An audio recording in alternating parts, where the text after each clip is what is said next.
guys, welcome back to my channel. Welcome to D Luna DIY Mom. My name is Denise and today I'm going to show you how I recreated this Miraculous Ladybug Master Fu jewelry box, and it was a lot of hard work, guys.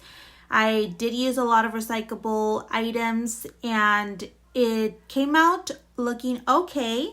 But so if you guys didn't know about the series, the Miraculous Ladybug series, I'll show you a little clip right now. Guardians are responsible for protecting and distributing the miraculous for the good of all humanity. We are chosen in charge. As you saw, Master Fu is the one who keeps all the miraculouses in this box, and he's the one who gave Marinette and Adrian their miraculouses to become Ladybug and Catnoir. So he is the one who keeps it safe. So now that you guys have a little background of this box, so I went online, I went on YouTube and I searched how to make this box because I had no idea how to make this box. So I found this channel called Isa's World, and she did a marvelous and super detailed job in this box that it looks so realistic, and she also made each miraculous. So I used her as a guide, and as you will see here, I'm going to show you a little clip of her video.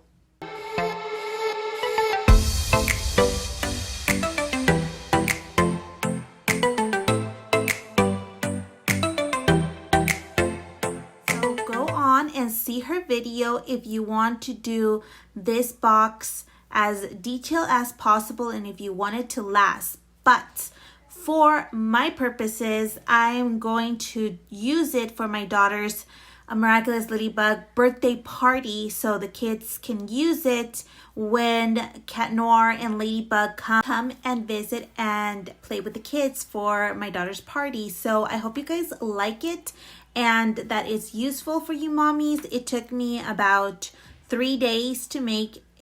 So let's get started, guys. And before we do that, don't forget to subscribe to my channel for more videos and click that like button, and let's get started. Hi guys, so before we get started, let's gather these items. So I went on to Google and I looked up this picture and this picture, and I used my recycled boxes from Costco, foam paper, black acrylic paint, red acrylic paint, gold acrylic paint, and obviously I used my scissors, and I used hot glue gun, and also baking paper or tracing paper.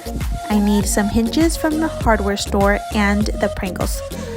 So once I printed this picture out in color, almost the full page in landscape, so I went on and cut it. Once I had that cut, then I went on to my recycled boxes and I flattened it out and I traced it all around. So once I have that traced, I'm going to increase this octagon shape by 1 centimeter. So I went all around the box and I traced 1 centimeter. I cut it with my scissors, the inner part of the octagon. I did use my X-Acto knife and I traced it again, as you saw. Now I'm going to use my hinges to glue it with a hot glue gun onto the box, as you will see here, and I put the top edge that I cut out, and I'm going to glue it as well. Once I have that glued, I'm going to use my black acrylic paint, and I'm going to put it on a plate, and then I'm going to just paint it around the edge. And in the back, I did use a recycled box from Costco that I went to Costco, and I got some ice cream cones for my kids. So anyways, I glued the picture onto that cardboard, and then that cardboard I'm going to use my hot glue gun to paste it on top of this, as you would see here. And that's how you make the lid of this jewelry box or miraculous box, however you want to see it. So once I have that, then I just coloring the back so you won't see the ice cream cone of the box that I used. And obviously I had to go get my husband some of his beers from Costco as well. So I'm using that box, and I traced that with the lid. I traced it and onto this box here, and I increased it by 0.5 centimeters. So once I did that, I just cut it, and I skipped a few steps because in the previous video that I was guiding myself with in Isa's world, she was supposed to have the boxes, the sliding boxes, like it's supposed to be functional, but in the end I found it way too time consuming and I wasn't going to do that. So anyways, so the height of these things that I'm gonna put is 2 centimeters. So as you see here, I already had the boxes in the lower level, but I just decided not to do it. So then I did the octagon again, and I pasted onto the top of this. I'm gonna do this, the octagon, I'm gonna cut it about 4 times. So the bottom part, then the second one on top, then the third one, and then the fourth one, that's the last part of the octagon. So as you will see here, I did 8 lines on this shape.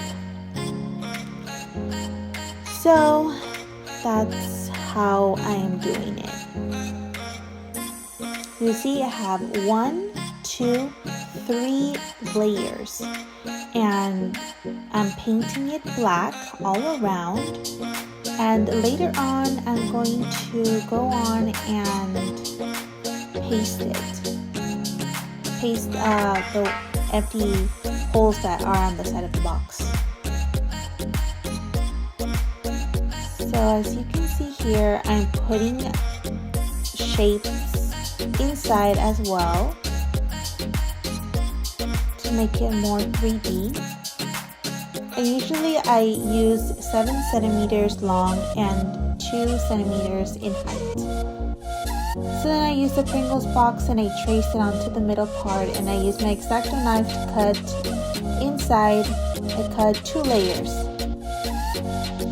And then I went onto my Pringles and I just cut the Pringle box as well. So for the side pieces, 2 on each of the layers. So I put 1, 2 strips, 3, 4, 5, 6, 7, 8 on each of the sides. So 8 times 8 strips of this black foam. And I just used one of the foam to hide the hinges. And it's a functional box, or at least from the top part. So now I just grabbed some red, a little bit of red acrylic paint and a small brush, and then I just brushed over the black paint so it would look just as the picture that I printed out on top. So look a little bit worn out. It's really pretty, to be honest. Looks good on camera. So once I had that all painted, then I went on to my Pringles box, cylinder, and I cut it, and I wanted to paint it gold, and I didn't really paint that much, so I was going to spray paint it, but I didn't have the gold, so I just left it like that. Then I removed it and I grabbed my pieces of red foam, and I didn't have a big piece, so I wasn't able to cut it one single piece, so I just tried my best to cover the entire octagon as much as I could with the pieces that I had. So that's what you see me doing here. So once I'm finished with that, then I'm going to go ahead and cut the circle in the middle again. So my cylinder Pringles can fit inside.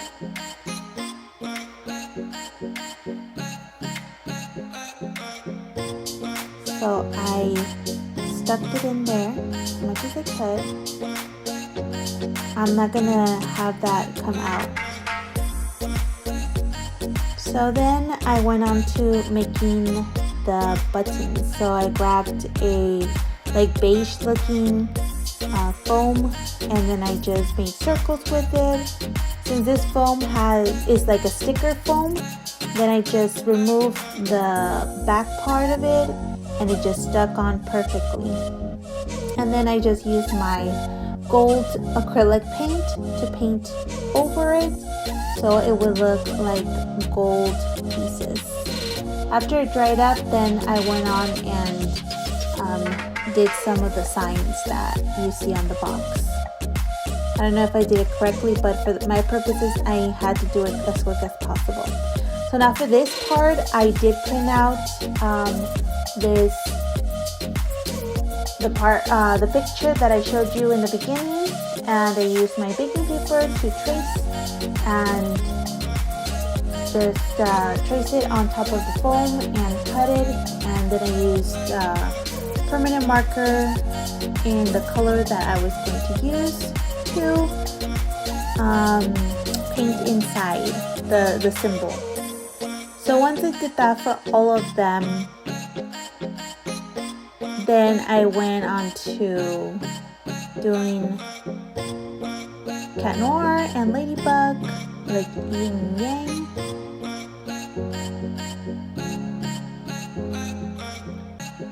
As you will see here, I'm meticulously trying to do as similar as possible as Isa's world, Isa's channel, but obviously hers is way better. But this is I guess a less time consuming, just cut on time, because I really don't have enough time to make it as realistically as possible. And if it just destroy it, then there's no problem. So I put them all together, and I used the beige strips again to put around the symbols, and then I'm going to paint it with the gold acrylic paint so it will look as similar as Isa's. And here you guys have it, the box. Master Fu's jewelry box. I hope you guys enjoy watching this and that it was helpful, and see you in the next video, guys. He's got me spinning round.